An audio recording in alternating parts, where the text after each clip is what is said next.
Hi, and welcome back to the channel. Today's topic I would like to discuss is knowing your limitations when purchasing. Now, this is probably going to be a great video for those of you that are new into real estate or new to investing, but those of you that are experts or have done a lot of this, also feel free to chime in the comments below and provide some of your guidance as well. But for those of you who are new to this, there are really three topics or three items that I would like to cover. One is really understanding what a down payment means for you. Two is around developing a relationship with the bank that you probably already bank at. And the third one is understanding what does a monthly down payment really mean and what does that entail.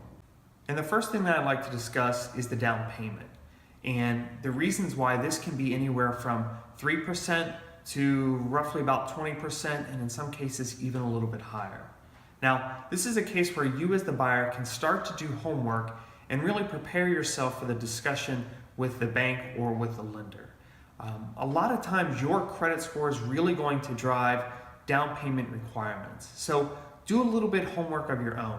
Understand where your credit score is, understand what anomalies you may have on there, and maybe help explain those to the lender so that they have a more favorable understanding of what your credit history looks like.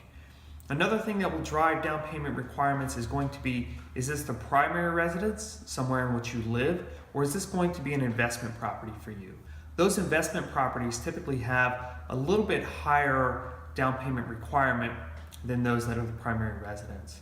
And the last piece is really around, what does your overall history look like? Have you been an investor in the past? Have you bought and sold homes recently? Banks will take those types of things into consideration when determining what your down payment is going to be and really helping structure what that loan will look like. So again, down payment is going to be a very big piece of what this is, so be prepared for saving for that, preparing yourself for that when it needs to happen, and really do your homework to understand how you can increase your understanding of the loan and really decrease the amount that's required for a down payment.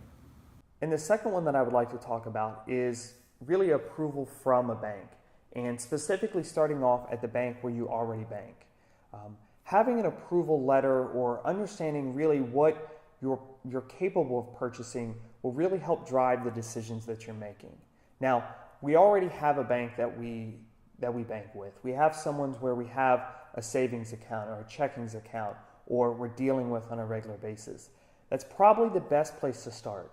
They have an understanding of who you are, they can see your history throughout the bank, and they also have details that a lender is going to need, social security information, types of income that you have, those types of things. So really, start with your local bank.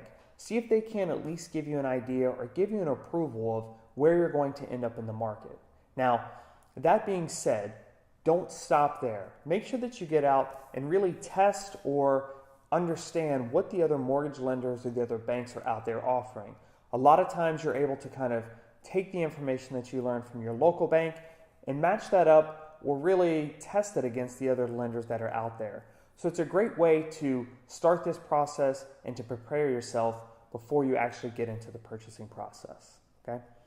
The third one that I'd like to talk about is understanding your monthly payment.